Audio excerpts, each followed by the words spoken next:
અંકશાસ્ત્રમાં 1 થી 9 જે આંકડા હોય છે અને એના પોતાના ગ્રહોના અધિપતિ પણ છે.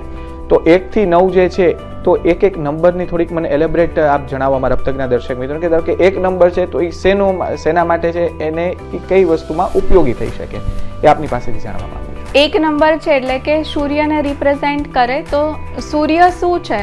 રાજા છે. એ ગવર્મેન્ટને રૂલ કરે છે, એટલે કોઈ પણ ગવર્મેન્ટ રિલેટેડ કાર્યમાં 1 નંબર તમને સપોર્ટ કરશે.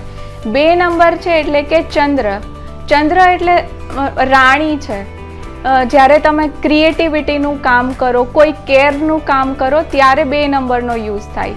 ચંદ્રનું મતલબ એનું તમે જોવો તો એના એટ્રીબ્યુટ શું છે કે સરળતા છે, સૌમ્ય છે. તો એ ટાઈપનું જ્યારે તમે કામ કરતા હોય ત્યારે 2 નંબર રૂલ કરતો હોય.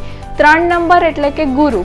તમે જ્યારે એજ્યુકેશન ફિલ્ડમાં હોય, રિસર્ચ સેન્ટરમાં હોય, ત્યારે ગુરુનું આધિપત્ય હોય, એટલે 3 નંબરનું એ કામ છે. 4 નંબર એટલે કે રાહુ.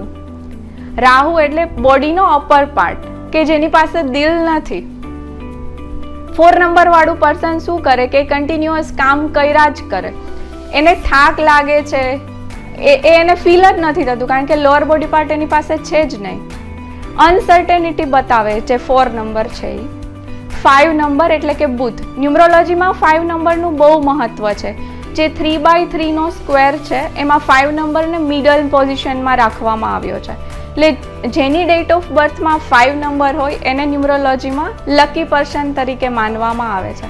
અને લગભગ 80% અંક કુંડલી આપણે કાઢીએ તો એમાં 5 નંબર મિસિંગ જ મળે છે. બુધ એટલે બિઝનેસનો કારક છે. બુધ એટલે કે તમારી વાણી. બુધ એટલે માર્કેટિંગ.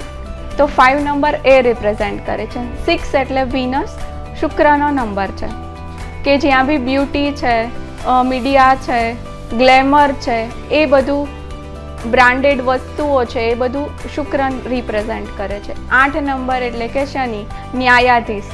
તમારા કરેલા કર્મોનું ફળ 8 નંબર આપે છે.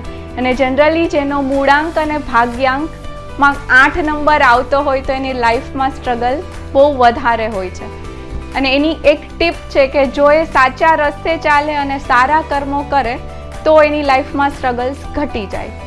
9 નંબર એટલે કે મંગળ.